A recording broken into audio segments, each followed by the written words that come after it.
আমি কি আজ ফজরের নামাজ মিস করে ফেললাম? কালকে তো বলেছিলাম ঘুম থেকে উঠব, কিন্তু ঘুম এমন এসেছিল যে চোখই খুলতে পারিনি। আমি কি আল্লাহর কাছে খারাপ মেয়ে হয়ে গেলাম? না মা, তুমি এখনো ছোট, কিন্তু তুমি তো আল্লাহর প্রিয় বান্দা হতে চাইছো, তাই না? ছোটবেলা থেকে নামাজের অভ্যাস গড়ে তুললে আল্লাহ তোমাকে অনেক ভালোবাসবেন। তুমি যদি প্রতিদিন 1 মিনিটও আল্লাহর কথা মনে করো, সেটাও অনেক বড় ইবাদত। আস্তে আস্তে ঠিক হয়ে যাবে ইনশাআল্লাহ। রাবেয়া, প্রতিদিন একটু একটু করে চেষ্টা করলেই আল্লাহ তোমার নিয়ত দেখবেন এবং সেটার জন্যই পুরস্কার দেবেন। আমরা কেউই পারফেক্ট না মা, কিন্তু চেষ্টা করাটাই সবচেয়ে বড় বিষয়। আজ থেকে একটা জিনিস শুরু করো, ঘুমানোর আগে বলবে, হে আল্লাহ, আমাকে ফজরের নামাজে উঠতে সাহায্য করো। বিসমিল্লাহ। আম্মু, আপনি তো আমাকে বলেছিলেন খাওয়ার আগেও পরে দোয়া পড়লে খাবারটা বরকতময় হয়, কিন্তু ক্লাসে দেখি অনেকে হাসাহাসি করে, বলে এই জিনিসগুলো এখনো পড়ে। তখন আমার খারাপ লাগে, আমি কি করব? তুমি আল্লাহর রাস্তায় আছো রাবেয়া, সেটাই বড় কথা। মনে রাখো, দুনিয়াতে অনেকেই ভালো কাজকে তুচ্ছ করে, কিন্তু আখেরাতে এসব ছোট কাজই পাহাড়ের মতো হয়ে যাবে। তুমি যদি দোয়া পড়ো, কেউ হাসে, সেটা তাদের সমস্যা, তোমার না। সাহসী হও মা, এবং মনে রেখো, যিনি তোমার দোয়া শুনছেন তিনি হলেন মহান আল্লাহ তাআলা। আর তুমি যদি চাও, আমি একদিন তোমার স্কুলে গিয়ে শিক্ষকদের সঙ্গে আলাপ করব, যেন ক্লাসে ইসলামিক মূল্যবোধ নিয়ে একটা ছোট আয়োজন হয়। এতে তোমার বন্ধুরাও বুঝবে দোয়া বলা লজ্জা নয়, বরং এটা আমাদের পরিচয়। আমাদের পরিচয় হচ্ছে আমরা মুসলিম। আমরা দোয়া দিয়ে শুরু করি, আল্লাহর উপর ভরসা করে বাঁচি।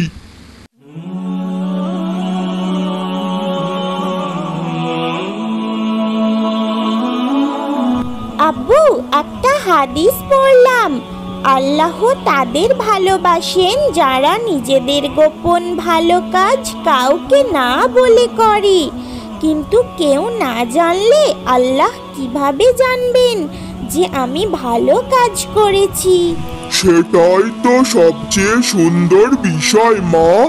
আল্লাহ আমাদের হৃদয়ের ভেতরের কথা জানেন। তুমি যদি কাউকে খুশি করো কিন্তু তা কাউকে না বলো, আল্লাহ তোমার নিয়ত দেখে খুব খুশি হন। তুমি জানো, ফেরেশতারা প্রতিদিন তোমার কাজ লিখে রাখে।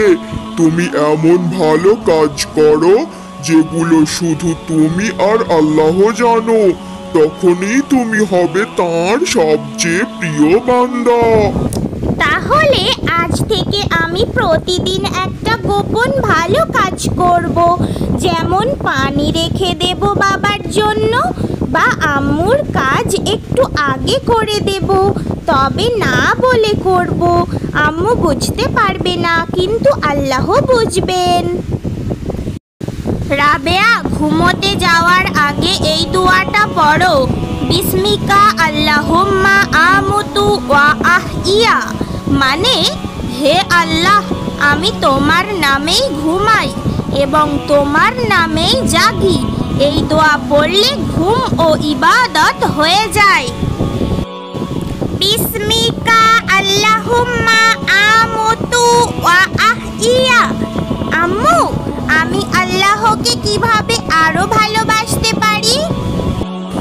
আল্লাহকে ভালোবাসা মানে হলো তার আদেশ পালন করা, মানুষকে ভালোবাসা, মিথ্যা না বলা, কারো পেছনের কথা না বলা, এবং প্রতিদিন অন্তত একবার তার সাথে কথা বলা, মানে দোয়া করা। তুমি যদি আল্লাহকে বলো আমি তোমাকে ভালোবাসি, তার মতো দয়ালু কেউ নেই মা, তিনি তোমার সব কথা শুনবেন।